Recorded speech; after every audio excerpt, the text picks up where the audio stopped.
रह लूंगी मैं अपने एक्स के बगैर।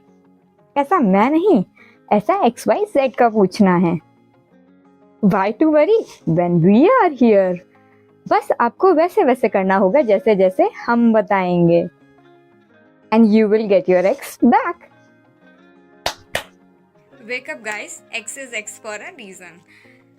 तो if you are also trying to get him or her back, you are like the बकरा जो खुद ही कह रहा है भाई मेरी बलि चढ़ा दो.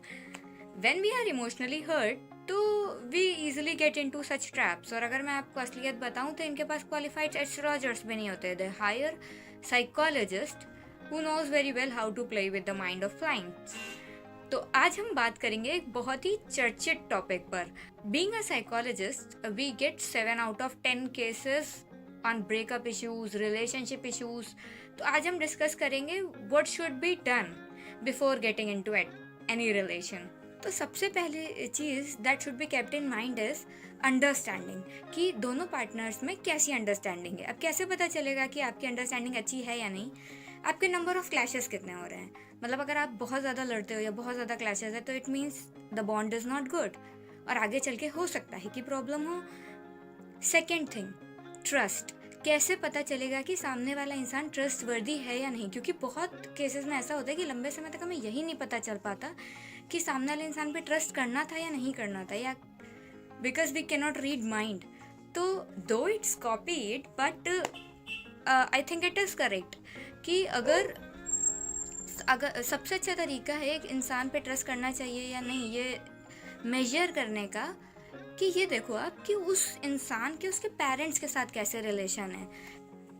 क्योंकि जो इंसान अपने पेरेंट्स के साथ ही लॉयल नहीं है या उन्हें चीट कर रहा है, वो उस पर आप कैसे भरोसा कर सकते हो कि वो आपके साथ लॉयल होगा? क्योंकि पेरेंट्स तो उसके साथ बचपन से है ना, उन्होंने ही उसे बड़ा करा है पाल पोस के. तो जब उनकी वैल्यू नहीं करी तो फिर आपकी कैसे होगी? दूसरा और बहुत ही इम्पॉर्टेंट पॉइंट जो कि स्टार्टिंग में ही क्लियर हो जाना चाहिए वो है फैमिली एक्सेप्टेंस. ये देखना बहुत ही ज़रूरी है कि सामने वाला इंसान जो है वो अपनी फैमिली के सामने आपको डिस्क्लोज कर रहा है या नहीं कर रहा है.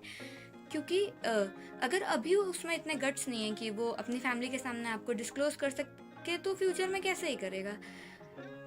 बहुत बार ऐसा होता है कि 5 ईयर्स, 6 ईयर्स, 8 ईयर्स, 10 ईयर्स तक हम इस टॉपिक से स्केप करते रहते हैं. फिर एंड में हमें दुख का सामना करना पड़ता है क्योंकि एक इंसान तो सेटल हो जाता है और फिर सफ़र करना पड़ता है दूसरे इंसान को.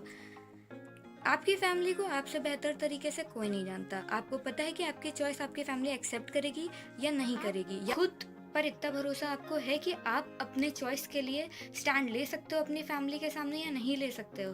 तो ये सारी चीज़ें स्टार्टिंग में अगर क्लियर होती हैं तो फिर आगे जाके प्रॉब्लम नहीं फेस करनी पड़ती है. और तीसरा पॉइंट है कि relation with the in laws, कि इन लॉज का नेचर कैसा है. कई बार सब कुछ बहुत अच्छा चलता है पर इन लॉज की वजह से प्रॉब्लम आ जाती है. उनके साथ ट्यूनिंग कैसी है, उनके साथ आप सेट हो पाओगे या नहीं हो पाओगे. Last but not the least, अब सपोज ऐसी कोई सिचुएशन आ गई कि अब आप साथ में नहीं रह सकते हो. मतलब कोई भी, we are not going to discuss the situations, कुछ भी हो सकती है वो सिचुएशन. तो what is the best way is to cut off from that person. क्योंकि उस इंसान के रहते आप अपनी लाइफ में कभी भी मूव ऑन नहीं कर सकते.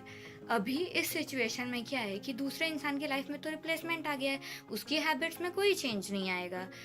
जैसे आपसे बात हो रही थी अब किसी और से बात हो रही है, आपके साथ टेक्सटिंग हो रही थी अब किसी और के साथ टेक्सटिंग हो रही है. तो ये बिल्कुल वैसा ही है कि हमने क्या किया, एक रूम में वॉल पे पुराना टीवी था, उसकी जगह नया टीवी लगा दिया. अब वो नया टीवी है तो नया एक्साइटमेंट है, एक्सप्लोर करेंगे, मज़ा आएगा. लेकिन उस इंसान का क्या जिसकी वॉल से वो टीवी हट गया है, उसे ज़्यादा खालीपन महसूस होगा, उसे ज़्यादा वो चीज़ हिट करेगी. तो best way is to replace the wall, नया लुक दे दो वॉल को. लास्ट चीज़ जो सबसे ज़्यादा डेंजरस स्टेप है दैट इज़ रिलैप्स. जैसे कि एक एडिक्टेड इंसान से बियर की बोतल छीन ली जाए तो वो उसके लिए क्रेव करता है, फिर जैसे ही उसको एक सिप भी दिखती है उससे उसकी प्यास बुझ जाती है. तो वैसे ही यहाँ पर भी होता है. अब जो दूसरा पर्सन था वो आपसे अटैच तो था ही, अब जो दूसरा इंसान है या फिर मान लीजिए उसकी शादी नहीं फिक्स हुई, वो वापस आ गया या कुछ टाइम बाद वो ऑलरेडी वापस आ ही जाएगा. तो अब उस केस में आपको क्या करना है, आपको दिखानी है स्मार्टनेस. क्या ये सही होगा आपके लिए दोबारा to get into same trap, दोबारा से कांटेक्ट में आना, दोबारा से टेक्सटिंग करना? क्योंकि ये चीज़ें धीमे धीमे शुरू होती है, फिर हम उसी ट्रैप में फंस जाते हैं। तो आस्क योरसेल्फ, क्या उसे एंट्री देना सही रहेगा?